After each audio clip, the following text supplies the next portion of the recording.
Messieurs, dames, vous avez eu une grosse semaine, votre patron vous a emmerdé, vos amis vous ont oublié, votre chat a refusé votre amour. Eh bien, c'est le temps de relaxer aujourd'hui en ce beau samedi matin d'automne. Justement, on va prendre un temps pour relaxer aujourd'hui à Alex et les héros. Alex et les héros. Nous voici dans la forêt des sapins verts, calme, paisible et sereine. Enfin, jusqu'au réveil de Benoît Laveur!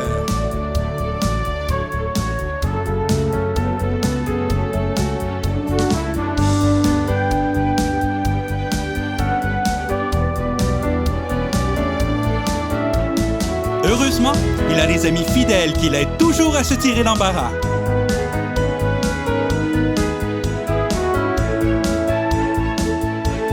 La vie serait si simple dans la forêt des sapins verts si ce n'était de Cyril Rictus.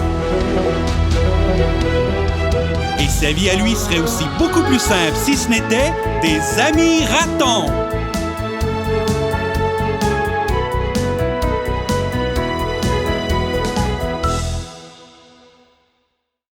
Le dessin animé que je vous parle aujourd'hui, c'est bien évidemment Les Amis Ratons, qui a débuté à Canal Famille en 1988, puis qui a eu plein de reprises après ça à Télétoon.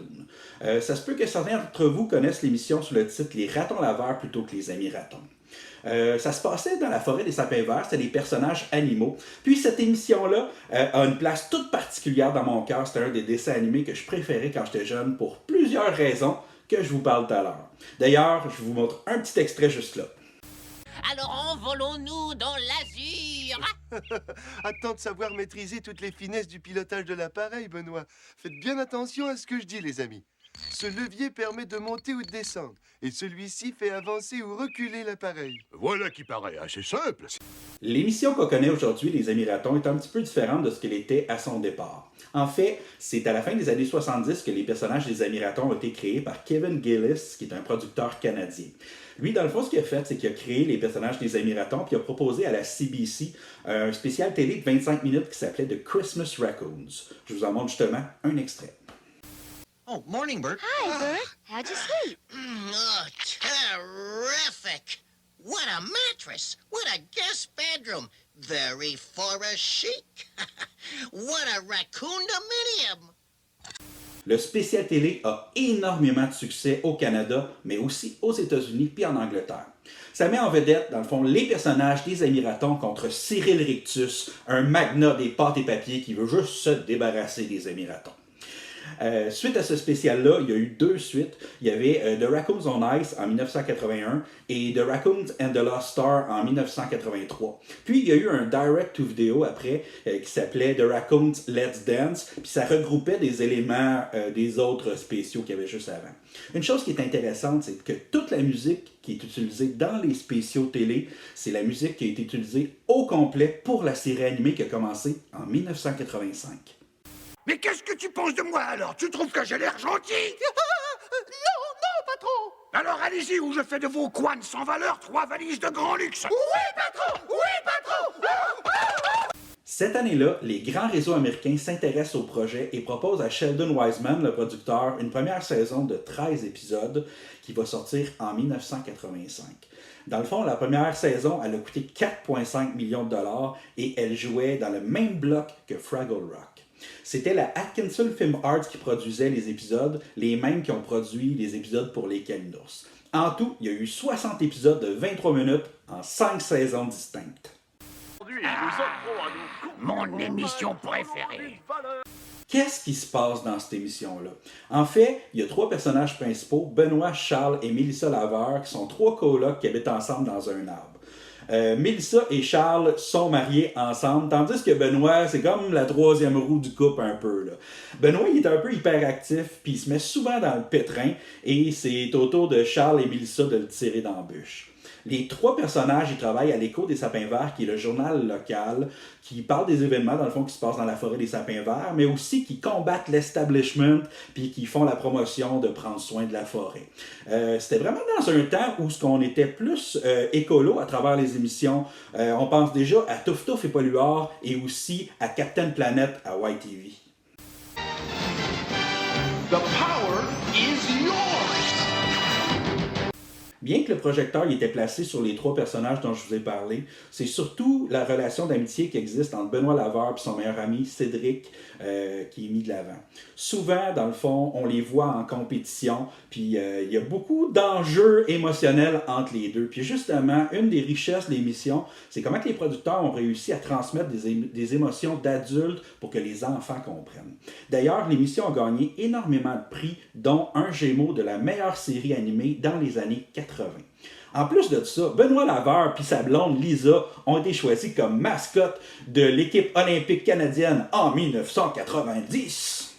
Quand je joue, ce n'est pas la beauté de mes cheveux qui compte. Mais après le match, devant les journalistes, les lentilles de caméra et les millions de téléspectateurs, mes cheveux doivent être impeccables. Dans la série des Amis Ratons, ce qui était crève-cœur, c'était la relation entre Cédric et son père Cyril Rictus. On se souvient que Cyril Rictus, il veut se débarrasser des Amis Ratons pour profiter du commerce du bois d'œuvre. Et comme Cédric est ami avec les Amis Ratons, ben, ça cause un peu d'ambiguïté dans leur relation. Souvent, Cyril Rictus est très dur envers son fils et d'autres fois, il va être vraiment, vraiment empathique. Donc, c'est très intéressant la relation qui existe entre les deux. D'ailleurs, Cyril Rictus, c'est le principal antagoniste de la saison 1 et 2 et après, dans les saisons suivantes, il va se mettre à aider un petit peu plus les Amis Ratons. Cyril, on le voit souvent en compagnie de l'élite de la forêt des sapins verts, comme Monsieur Croque-Dur, qui est un crocodile avec des bottes puis un chapeau de cow-boy, et la comtesse de la basse-cour, qui est une poule avec un foulard. D'ailleurs, je vous montre un extrait d'un de mes épisodes préférés avec, dans le fond, les personnages que je vous ai parlé. Les éviter à l'avenir. Bonjour, Monsieur Rictus. Allez-vous miser sur quelques œuvres à la grande vente d'aujourd'hui? Oh, je suis enchantée de vous voir à cette réunion. J'ignorais qu'en vous se cachait une âme de mécène. Comtesse de la basse-cour, la seule chose que j'aime, c'est l'argent et mes scènes. Quand j'étais jeune, cet épisode-là m'a beaucoup touché. Les créateurs de la série avaient le don de bien doser action puis émotion, puis de toucher à des sujets difficiles, mais de la bonne façon. Dans l'épisode qu'on vient de voir, dans le fond, Cyril Rictus puis M. Croque-Dur, ils se battent pour savoir qui va avoir la main de la comtesse de la basse-cour. Mais ça brasse pas mal Cédric d'apprendre qu'il va peut-être avoir une nouvelle figure maternelle dans sa vie. Puis en plus de ça, les chansons étaient extrêmement touchantes. Souvent la passion fait naître tant d'émotions qu'elle inspire bien les chansons. Souvent l'émotion entraîne tant d'illusions qu'on les exprime en chantant. Et parlant de musique, on se rappelle bien entendu de la chanson super accrocheuse « Viens vers nous » qui, au Québec, était interprétée par Jeannot Bergeron. Évidemment, on vous en fait un cover disponible directement après cet épisode. D'ailleurs, quel bon moment pour liker la vidéo, vous abonner à la chaîne et visiter notre site Patreon où vous allez pouvoir trouver des partitions et les accords de toutes nos chansons qu'on fait. Moi j'en ai pour mon argent, distribution aux consommateurs. Pour ce qui est de la voix des personnages, j'en souligne 2 tout particulièrement aujourd'hui. D'abord, la voix de Cyril Rictus, qui est interprétée par Ronald France. Elle est super reconnaissable parce qu'il jouait dans plusieurs émissions de jeunesse qu'on aimait. D'abord, Les Calinours, il faisait le personnage de Bestiole, et Sideshow Bob dans Les Simpsons, mais il faisait aussi la voix de Yoda dans Star Wars épisode 1, 2, 3. Tu es un balourd, un boudin baveur. Ah, se jouer de nous le côté obscur, c'est... Allez prendre une douche, vous êtes sales comme des cochons. Vous serez le cochon, vous ressemblez à des cochons, vous êtes de vrais cochons. C'était Victor Daisy qui assurait la voix de Monsieur Croque-Dur, le rival de Cyril Rictus. Victor Daisy, vous l'avez entendu partout quand vous étiez jeune, mais son meilleur personnage, à mon avis, c'est dans Inspecteur Gadget, le Dr Gang. Mon élément, madame. Et je vous assure que j'en reviendrai triomphant. Il faut détruire Métroville. Et le monde reconnaîtra la puissance de Mad. Gadget. Toujours Gadget. Mais je t'aurai, Gadget. Et messieurs, dames, c'est déjà la fin pour nous autres. J'espère que vous avez apprécié l'épisode. Restez jusqu'à la fin parce que je me suis sûrement trompé dans cet épisode-là à plusieurs places. Likez la vidéo, abonnez-vous à la chaîne. Puis sinon, nous autres, on se revoit lundi pour un autre épisode d'Héroïquement Lundi. Faites attention à vous autres. Bye bye. C'est samedi matin, le cadran sonne, toi tu restes très bien couché.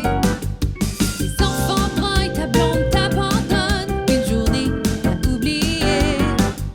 Mais quand Qui s'appelait The Christmas Raccoons en 1980 à la CBC.